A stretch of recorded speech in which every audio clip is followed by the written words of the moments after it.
Hello everyone and welcome to this video on this course of getting started with Angular. In this video, we will be continuing our work on the course project which we started, which was an e-commerce application. Obviously, I've not been making a lot of videos on that course project, and it's been quite some time since we continued it. But in this part of the video, in this part of the course, we will continue our work on that e-commerce application that we're working on. And for those of you who are following this course project, what we were trying to do is set up this inventory type of page where if you click on a product or the details of the product would show up, such as the name, this arbitrary number, which can be a price, and the details description along with the image. But obviously, we were doing all of this with structured directives such as ngIf, and this obviously this list is outputted using another structured directive called ngFor. But what I want to do right now is that I want to divide these two sections, the list section over here and the detail section over, into two different components. To give you guys an example of what I mean by that is everything that you saw on that project, everything that I just showed to you, all of this is one single component. This is the product detail section, and on top of that is the product list section. So as you can see, if someone clicks, there is a click event listener. If someone clicks on that, the name of the product, shirt, shoes, this particular element or this particular div, it changes, it is rendered. What I want to do now, and obviously we have a lot of property binding in place over here as well. String interpolation is in place, but a better way of doing this, or I guess one of the more elegant ways of approaching this problem would be to use input output event listeners, having putting each and every element, if possible, into its own component and just rendering the same thing out. So what I want to do is that I have this section over here and I want to add it in its own component. So I have the products folder over here. If I just open a new terminal, what I'll do is source clear. I will go inside of app and I'll then go inside of products and I will create a new product component. It will be called product details. Nggc nggenerate command product details, and let's see what I get. Okay, so I have this product details component. It has been generated, and if I go to app.module.ts, I should see that it has been imported as well. So that should be good to go. Obviously, we have the placeholder, everything is in place. So what I'll do is I will possibly take the selector, which is app-product-details, copy it, and go to my main products.component.html. And what I want to do right now is that possibly want to just comment this out for a second and see what I get. Okay, app. Yeah, this is not the. Oops. App-product-details. Yeah. So with that being done, I will save it. Let my project reload. I will go back. So I can see the product -detail has been worked. So my component has been loaded in. But obviously, when I click on my products over here, the list of products, I need to have that functionality back. So the way I'm going to do this is, obviously, I can definitely copy this code over here. And let me just take this piece of code. Wait, let's just not copy this code yet. So what do we have in the product.component.ts? When we click on the select product, the selected product is changed into product. That makes sense. And the list of products over here is this product 1, product 2, which contains the name, price, description, and the image title. So one way of handling this is using the input event listener. And what I mean by that is I'll go inside of the product detail.component.ts, and over here I will define my input directive. So not directive, input decorator, and input decorator will listen to over here it should be, sorry, selected product any. Technically it's not any, so let's see what the selected product is. It has the type of product model, so I should import product model. It has the type of product model like this. And what do I get? It has no initializer. Because in fact it doesn't have initializer. Should I? Yeah, I can do product model like this. Empty string, empty string, empty string, empty string. Because by default, the product which will be there from the start, it should have no description whatsoever. So I'll keep it like this. And obviously, if you guys were to remove this, you guys would have an error, has no initializer. This particular error can be solved. It just depends on settings in angular.json, but I will not get into that for now. So let's just follow this approach. So we have an input that is coming in the shape of in the shape of selected product. Okay, that makes sense. And that input, if I go to my product.component.ts, it will be this product over here. Any one of these products, selected product. I'll go over here, product.component.html, and what I will do is I will bind to selected product like this.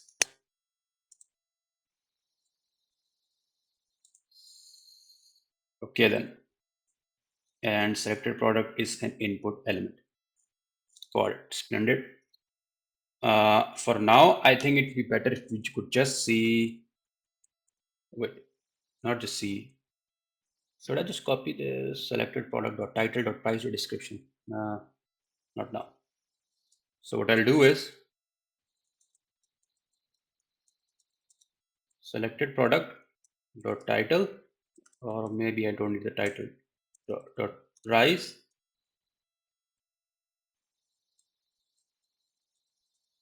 description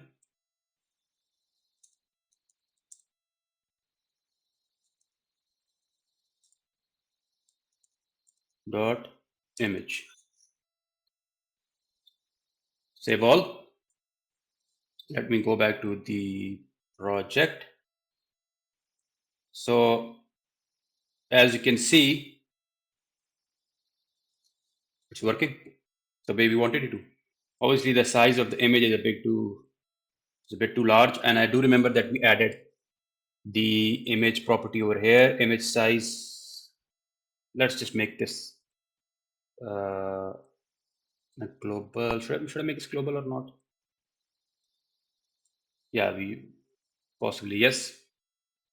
Go back over here.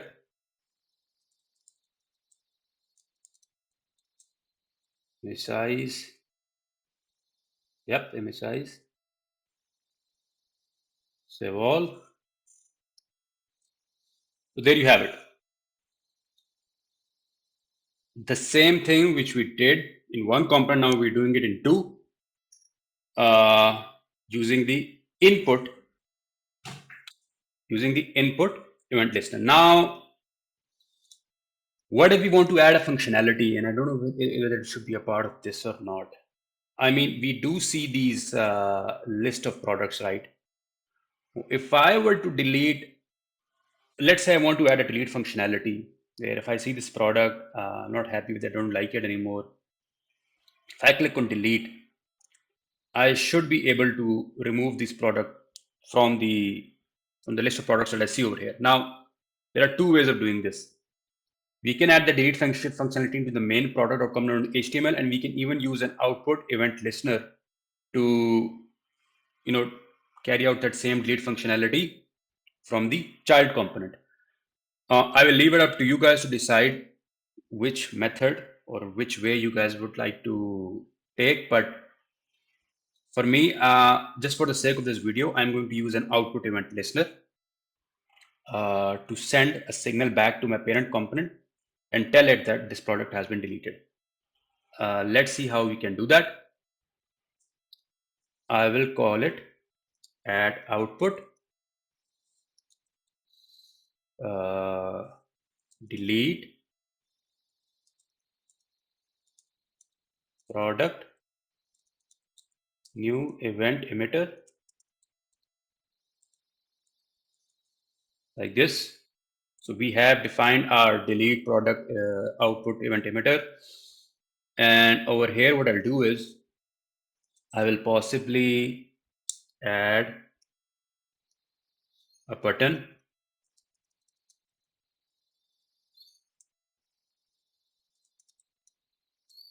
dash like this. I'll call it delete and see what I get. Obviously, it doesn't look very fancy.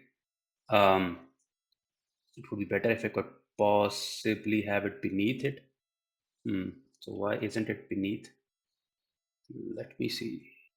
So we have the image h1 tag. Yeah, it's coming to the side. It should be beneath it. What if I can possibly wrap this in a div? Oops. Let's call it image div. This is just basic level CSS. Display flex and flex dash direction. Not row actually, it should be column, right? And what I'll do is copy these things over here. Let me see what I get.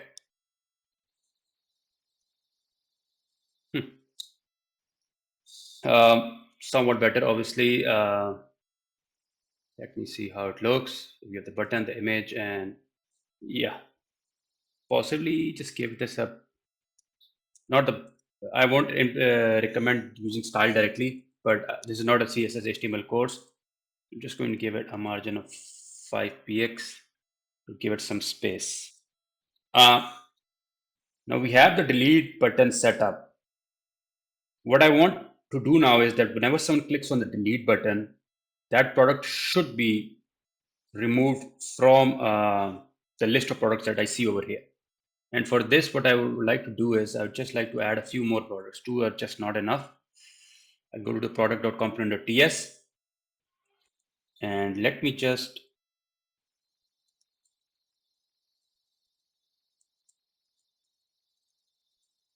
let's call it product 3,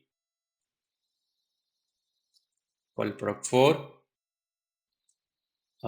shirt, shirt hyphen 2, shirt hyphen 3,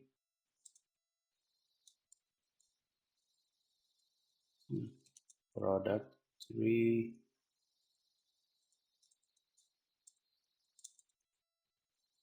perfect. Now, if I go back, I do see, let me just enter the name of the product as well so I know which product I am on. And I'll add the name of the product as well.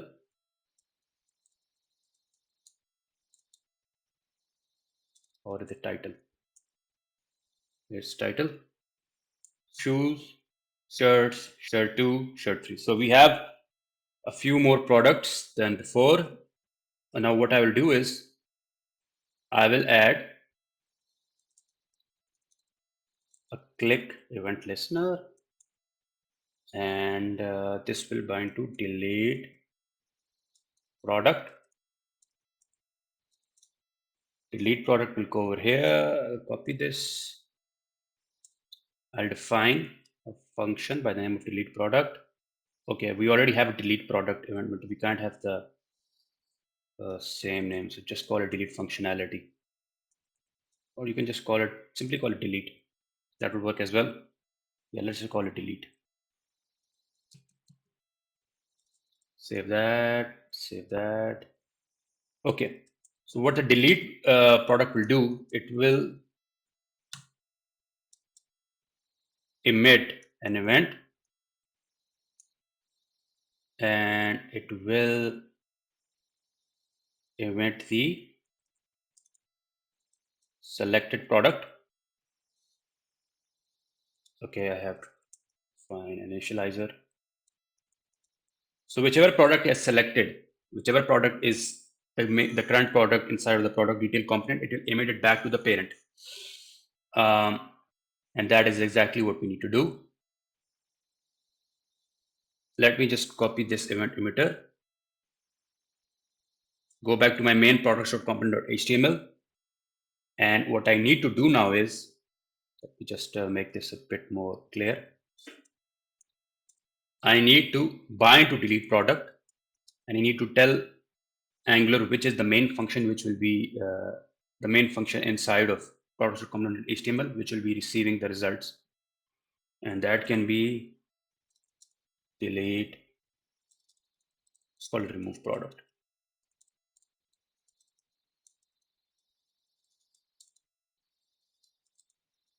Like this. Copy, remove product, go back to product.component.html. So this is an output emitter works. This is coming from the child. The child component is using delete product to emit certain events, and the remove product will listen to those events. We need to define an event over here as well. Call this product. Any. Before I do anything, let me just console.log, or you can even do an alert. Alert is a bit better to visualize. Let me save everything. Okay. Delete product component.ts.html. Yeah, we need to pass the selected product over here. I mean, we could have chosen not to do it, but yeah, because selected product is already the one which has been selected. But yeah, no big deal. Let me go over here. Let me see what I see. Okay, so delete. So obviously the output event emitter is working. I do see something coming back to the parent. Let me just make this a bit more clear. Product.title. Over here. Yep, this is exactly what I want. Click on shirts. I see shirts. Click on shirts too. I see shirts too. Splendid. Yep, that is exactly what I wanted. Now the next question is, how do we go about and remove this product from our list?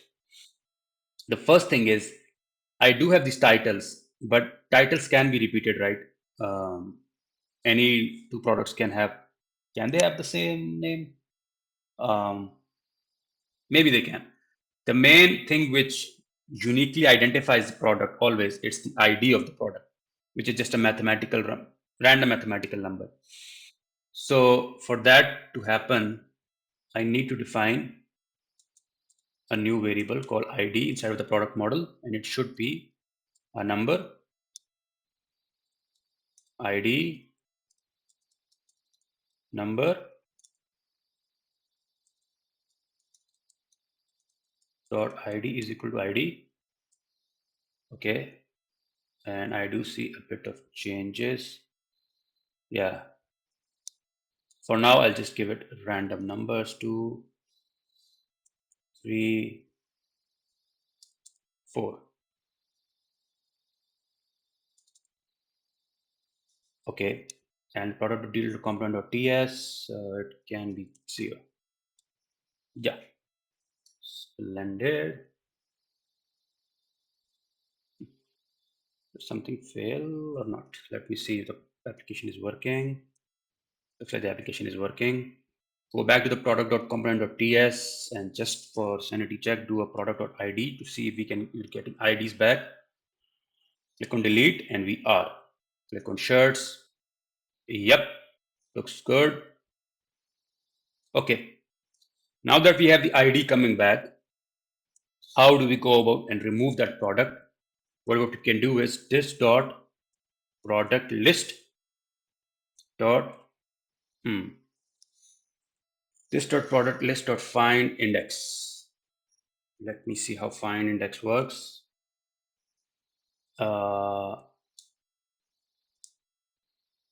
happens to, yeah, so we have to use the find function to pick out.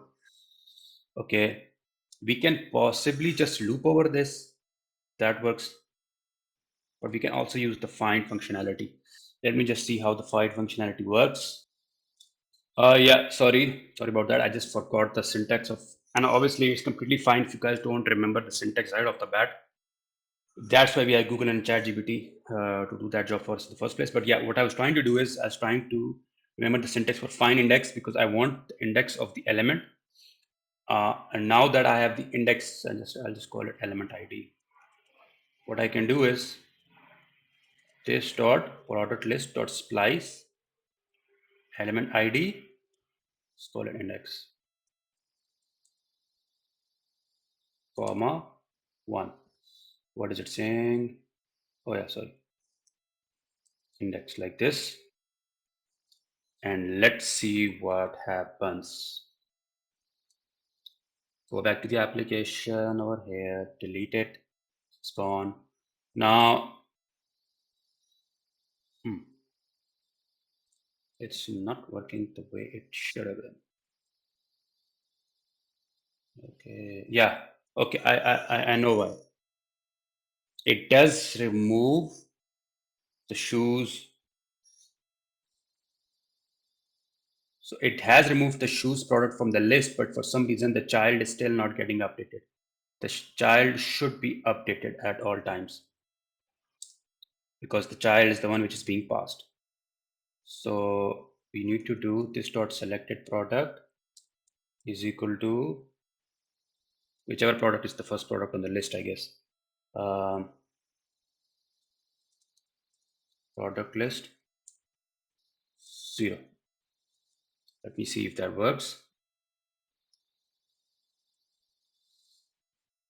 And that works. That is exactly what we wanted.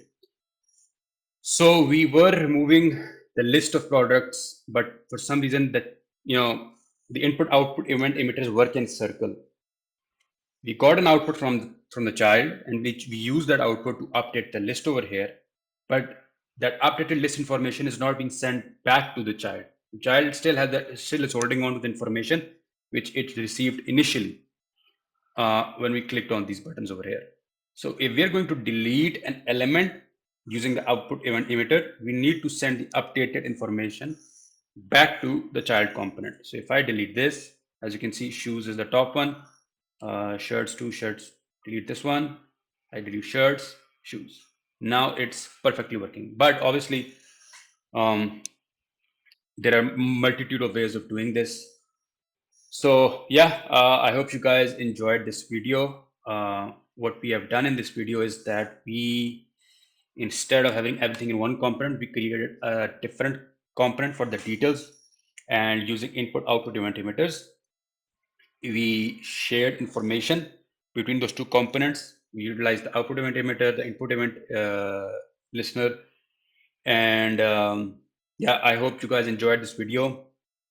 I was aiming to cover to cover and also implement the lifecycle hooks which we learned about in the previous videos, but unfortunately I could not. But yeah, in the next videos I'll try my best to have the lifecycle hooks implemented as well. We already have one lifecycle hook, by the way, implemented. It's called the ng-on init. Just whenever the component is initialized or the app gets reloaded, this function gets called and everything inside of it gets loaded. So yeah, I hope you guys enjoyed this video. Till we meet again the next one. This is Mohit Lodi signing off.